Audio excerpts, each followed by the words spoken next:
Bismillahirrahmanirrahim. Assalamualaikum warahmatullahi wabarakatuh. Kami dari kelompok 4 ingin mempresentasikan mini project kami yaitu tentang sinyal sinusoidal. Pada kesempatan ini, saya Zainab Ahmad akan menjelaskan bagian awal dari kode yang mencakup proses mengimpor library, membuat sinyal suara dan menfilternya. Sini pada awal kode kita mengimpor dua library utama, yang dimana tuh nanti digunakan untuk operasi matematika dan array yang sangat penting untuk membuat sinyal. Sedangkan Skype kita mengimport butter dan L-filter. Butter berfungsi untuk merancang filter dan L-filter untuk menerapkan filter tersebut ke sinyal kita. Selanjutnya kita memiliki fungsi generate sine wave. Ini adalah fungsi inti yang bertugas membuat sinyal suara gelombang sinus. Fungsi ini membutuhkan parameter seperti frekuensi untuk menentukan tinggi nada, sampling rate untuk kualitas suara, duration dan amplitudo untuk volume. Setelah sinyal dibuat, kita memprosesnya dengan filter. Kode ini menggunakan filter bandpass. Tujuan dari filter ini adalah untuk memastikan suara yang dihasilkan berada di dalam rentang pendengaran manusia, yaitu antara 20 Hz sampai 20.000 Hz, serta menghindari noise atau frekuensi yang tidak diinginkan. Fungsi butter bandpass adalah langkah pertama untuk membuat filter dengan menghitung koefisien yang diperlukan. Kemudian, koefisien ini digunakan oleh fungsi bandpass filter untuk secara langsung memproses sinyal kita sehingga hanya frekuensi yang kita inginkan saja yang lolos. Saya Ade Ismaila ingin melanjutkan presentasi tentang visualisasi gelombang dan spektrum. Lalu, jadi dimulai dari yang pertama ini fungsinya untuk bikin grafik, lalu rumpi ini fungsinya untuk hitung-hitung data, dan Mappage ini untuk bikin legend warna nanti. Jadi kita lihat fungsi yang pertama. Jadi di fungsi yang pertama ini, plot waveform ini gunanya untuk menampilkan bentuk gelombang suara. Lalu di sini T itu adalah waktu yang dihitung dari panjang sinyal dibagi dengan Fs atau sampling rate. Lalu kita gambar grafiknya pakai PLT plot, sumbu X-nya waktu, sumbu Y-nya amplitudo suara. Lalu PLT grid ini yang true ini biar ada garis bantu, dan PLT show-nya untuk nampilin grafik. Nah, di fungsi kedua ini, plot spektrum ini buat nampilin isi frekuensi dari suara. Pertama kita hitung N-nya dulu, panjang data sinyal, lalu ke NP ini dipakai buat dapetin daftar frekuensi positifnya. Lalu kemudian ke NP ini untuk itu proses FFT yang mengubah data dari domain ke domain frekuensi. Terus hasilnya digambar dibatasi sampai 20.000 Hz supaya sesuai batas pendengaran manusia. Lalu fungsi terakhir threshold ini dipakai untuk nampilin hasil tes pendengaran. Colorsnya nyimpen mapping warna, jadi ada hijau untuk jelas kedengaran, orange untuk samar, dan merah untuk nggak kedengaran. Lalu kita looping semua frekuensi di threshold dan bikin titik warna pakai LT scatter ini. Sumbu Y-nya dikosongin karena cuma dipakai untuk taruh titiknya, dan di bawahnya ada legend yang nunjukin arti warna-warna tadi. Nah, jadi kesimpulannya, plot waveform itu buat lihat bentuk suara, plot spektrum buat lihat isi frekuensi suara, dan plot threshold itu buat lihat hasil tes pendengaran berdasarkan frekuensi. Saya Nuroheria ingin menjelaskan bagian jalankan tes dan ambil respon user. Di sini bagian pertama itu dia menampilkan pesan pembuka bahwa tes sudah dimulai dan memberikan petunjuk cara menjawabnya. Kalau Y itu mendengar dengan jelas, S itu samar-samar, dan kalau tidak terdengar itu N. Bagian ini melakukan tes satu persatu setiap frekuensi dalam daftar dan menampilkan informasi yang sudah diuji. Bagian ini itu membuat gelombang sinus sesuai frekuensi yang sedang diuji dan menyaring suara agar hanya frekuensi yang diinginkan terdengar. Bagian ini menampilkan bentuk gelombang suara terhadap waktu dan menampilkan frekuensi suara. Bagian display audio ini memunculkan audio player dan langsung memutar suara hasil filter. Terus ada input program itu bagian ini. Itu menanyakan apakah pengguna bisa mendengar suara tersebut dan memastikan input berhasil dan huruf kecil. Terus bagian ini jika input bukan salah satu dari huruf Y, S, atau N itu program akan terus meminta input ulang sampai penginputannya benar. Kalau udah benar itu akan disimpan.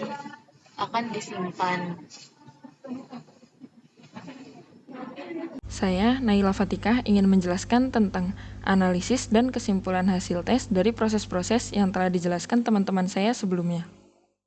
Oke teman-teman, sekarang kita masuk ke bagian yang paling seru nih, hasil dari aplikasi tes pendengaran yang sudah kita buat.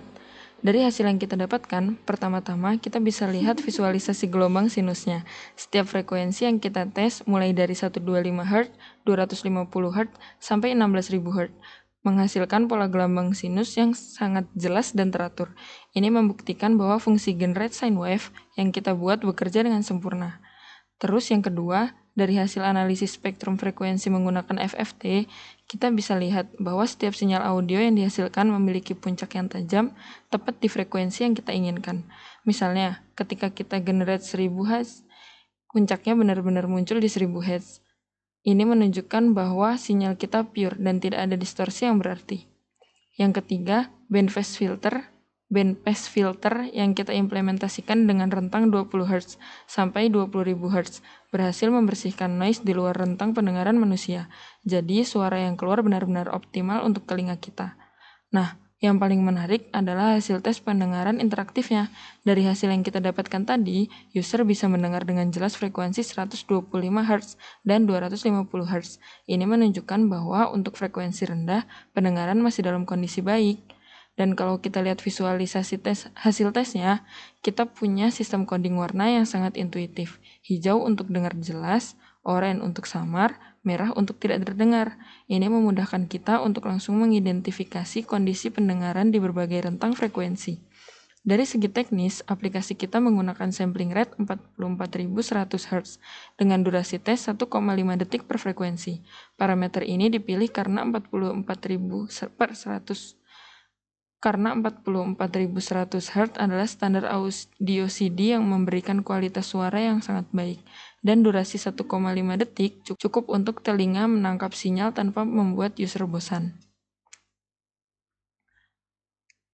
Baik teman-teman, setelah melihat semua hasil tadi, ada beberapa kesimpulan penting yang bisa kita ambil dari proyek ini.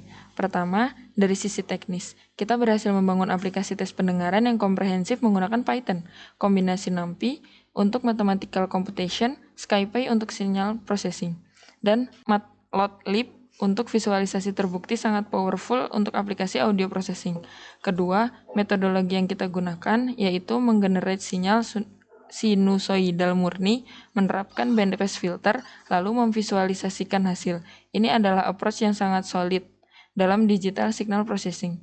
Kita tidak cuma bikin suara, tapi juga memastikan kualitasnya dengan filtering dan analisis spektrum. Ketiga, aplikasi ini punya nilai praktis yang tinggi, dengan 10 frekuensi tes dari 125 Hz sampai 16.000 Hz. Kita bisa melakukan screening awal kondisi pendengaran, meskipun tentunya ini bukan pengganti pemeriksaan medis profesional, tapi bisa jadi early detection tool yang berguna. Keempat, dari segi user experience, sistem input yang sederhana dengan Y, S, N plus visualisasi real time membuat aplikasi ini user friendly. User bisa langsung lihat waveform, dan spektrum dari suara yang mereka dengar. Jadi, ada aspek educationalnya juga. Kelima, algoritma analisis hasil yang kita buat cukup smart. Dia tidak cuma ngeprint hasil, tapi juga kasih interpretasi dan rekomendasi. Kalau batas pendengaran di bawah 16.000 Hz, dia suggest konsultasi ke THT. Ini menunjukkan bahwa aplikasi kita bukan cuma tool, tapi juga ada elemen of care-nya. Terakhir, proyek ini membuka banyak kemungkinan untuk pengembangan lebih lanjut. Kita bisa menambahkan fitur seperti save hasil ke database, ekspor ke PDF, atau bahkan integrate dengan machine learning untuk prediksi kondisi pendengaran yang lebih advance. Jadi, pada dasarnya, teman-teman, proyek ini membuktikan bahwa dengan pemahaman dasar tentang signal processing dan programming skills yang solid, kita bisa create aplikasi yang benar-benar useful untuk kehidupan sehari-hari. Yang paling keren adalah, semua ini kita lakukan dengan open source tool, Python, NumPy, Scipy, Matplotlib.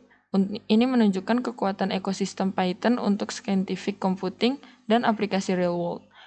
Saya Devianis Narendra Avinus ingin menjelaskan mengenai main program dan eksekusi tesnya. Sini ada frekuensi yang telah kita tentukan, yaitu 125, 250, 500, 1000, 2000, 4000, 6000, 8000, 1200, dan 16000.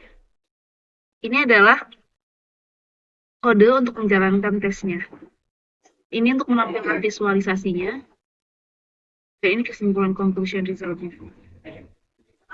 Jadi ini merupakan visualisasi dari frekuensi 125 Hz.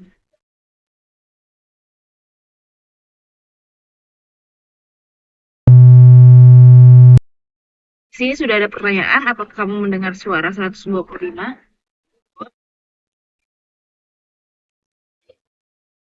Dia akan muncul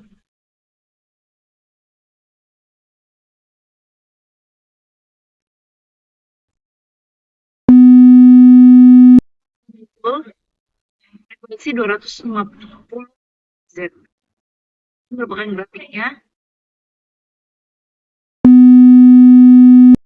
Apakah kamu mendengar suara 250 Hz? Ya.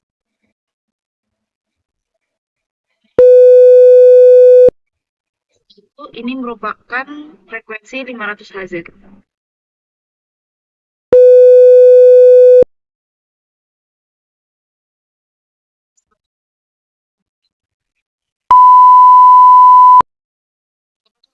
Suara 1000 Hz. 1000 Hz.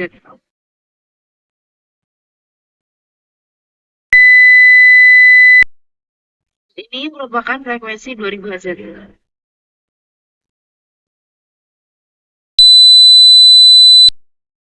Untuk Z suara lebih terdengar nyaring.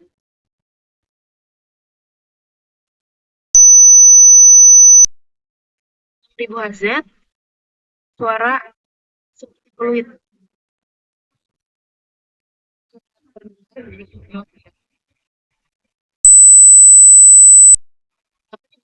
Itu lebih tinggi daripada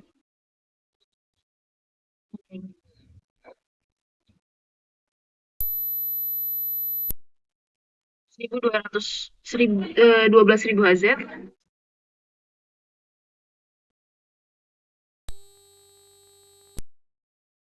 1000 Hz itu agak samar.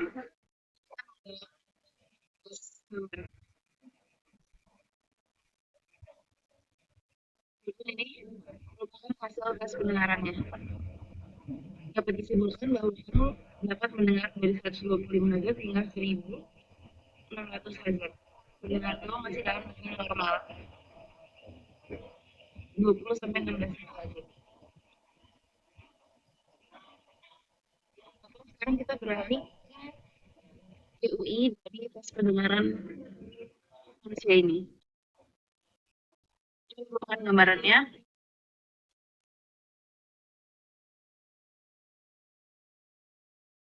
Cara kerjanya sama, yaitu kita pilih dulu frekuensi untuk memulai tes. Kita pilih dari 125 Hz. Namun di sini akan ada pertanyaan yang lebih spesifik. Apakah Anda mendengar suara bass yang sangat dalam dan bergetar? Kita jawab karena mendengar, jadi kita jawab ya.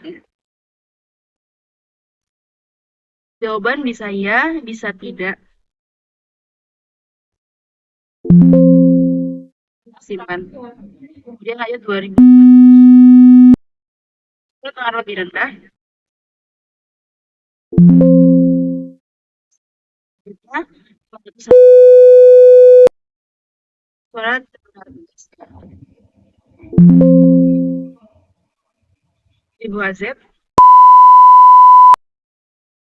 Suara cukup jelas ya. Suara tersimpan. Jawaban tersimpan. 2000 Azeb. Suara mulai mereka. Ya, tadi di 1000 Hazard itu cuma terdengar jelas saja, tidak melengking. Di 2000 Hazard ini suara mulai melengking. Ini 4000 Hazard, suara lebih tajam.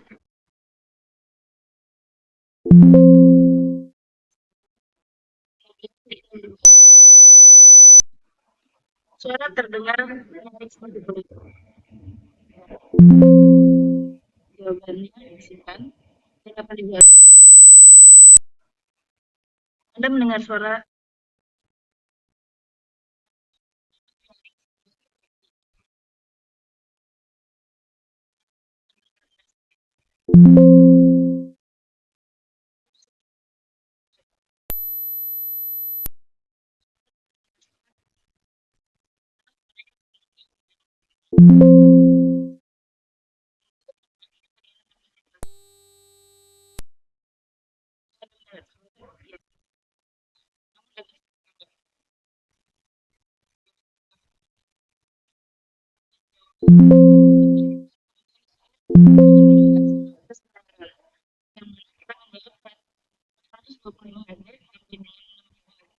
dia, kemudian 4000 Hazard ini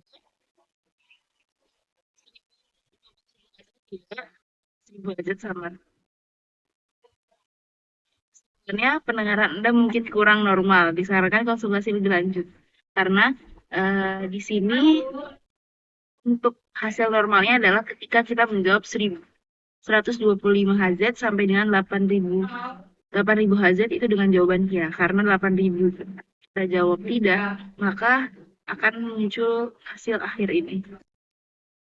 Terima kasih dari kami. Assalamualaikum warahmatullahi wabarakatuh.